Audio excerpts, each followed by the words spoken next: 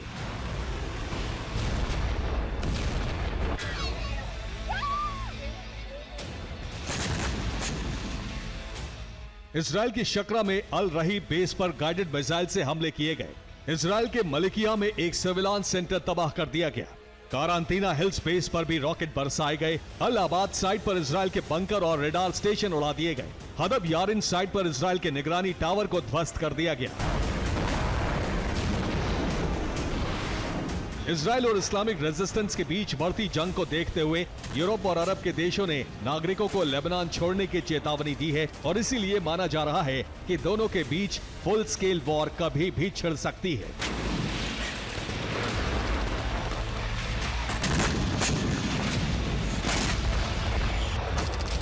Bureau report, TV9, Bharatvarsh.